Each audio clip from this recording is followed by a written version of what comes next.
economic crisis in Nigeria, some foodstuff vendors have resorted to diverse means of preserving their food produce. These preservative methods, some of them are harmful and a bit extreme. My name is Hannah Edge and I welcome you to another episode of Foodstuff on the Innovation Network. Join me as we ask Nigerians how they are coping with current situation.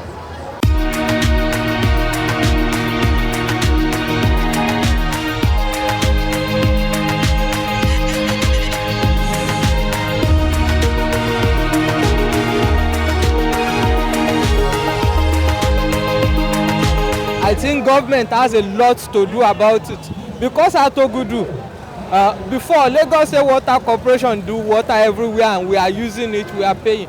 But now, almost all the area does not have the water corporation. We now have to resort to borehole. So some areas that are swampy down, their water can be easily contaminated. So because of that, the government still need to revitalize the Lagos State Water Corporation to make it more effective. Like what we have before, let's say during the Tinubu era, during the Jakonde time. So that is what we want, to reduce this cholera outbreak and even some malaria outbreak. All these things will help. When Lagos State wake up to this, their efforts to reduce it, it will work. People are ready to follow what government say. But if the government does not give direction, nobody will follow. Government is supposed to be the leader. Yes, when the leader says go this way, people will have to go. But if there is nobody that is leading, that is directing them to the right path, everybody will go astray. We want him to take step in the area of health, because it is very, very important. Healthy nation is a wealthy nation. The water system we use is borehole. We don't have pipe-borne water where I live in Surulere. And well, I think it's a combination of both in the individual and government. Because we don't have pipe-borne water where I live in Surulere, and I think the government should be more responsive in that regard. We use borehole system where I live. And then for cholera outbreak, everybody is a custodian of their health. It's less than the government about it.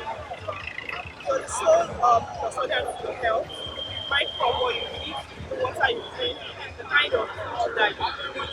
Because at the end of the day, it's all about your life. Nobody will take responsibility for your life. Also, because of the government, you can see that we have several food vendors. Anybody can wake up any day and start selling whatsoever. There's no regulatory body. Nobody goes around like the court to ensure that these food are being prepared under hygienic conditions. So in that regard, you can blame the government for that. But at the end of the day, it's still about individual. I think it's a joint, it's going to be a joint effort in order for us to be able to live a healthy life and have a healthy society at the end of the day. So I use borehole basically. So we can't just blame the government for the cholera outbreak. We have to be like, we have to even be conscious of the safety of the water system we use in our various places.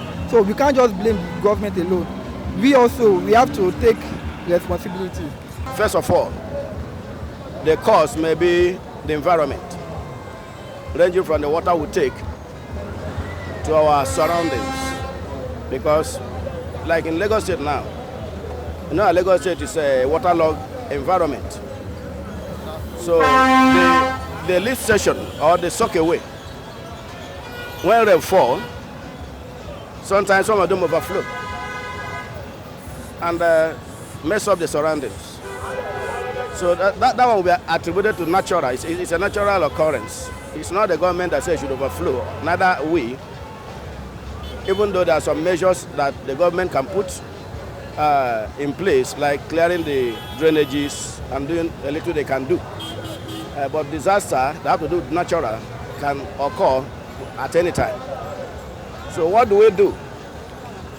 That of water consumption, which is one of the causes.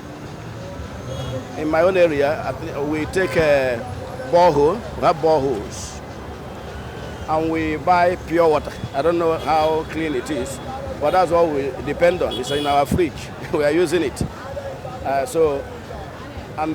Again, I think the government should equally come up with a urban water distribution mechanism. They've been doing that. But I noticed that whenever you look into the drainages, you see the pipe there. And those pipes mix up with excreta and everything. Some are leaking. So which means it's not even that the government have not put in place a treatment machine, but it couldn't get to in the purest stage to the end user. So let them look at what to do to make sure that the pumps, the pipes are a kind of buried in such a way that it will have nothing to do with the level of the gutter. That contamination is one of the causes. You thought you are taking clean water, but it's not clean. But now, again, washing of hands.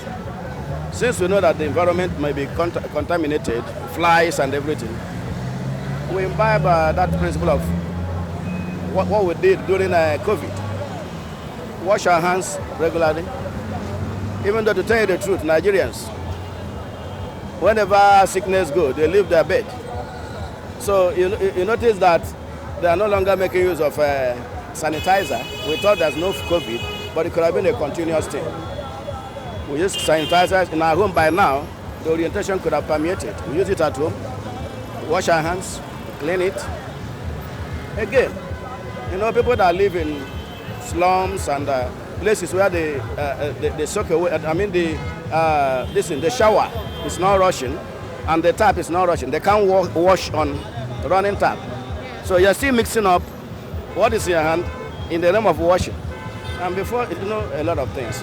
So I will say, no matter what happens, let us imbibe the principle of regular checkup.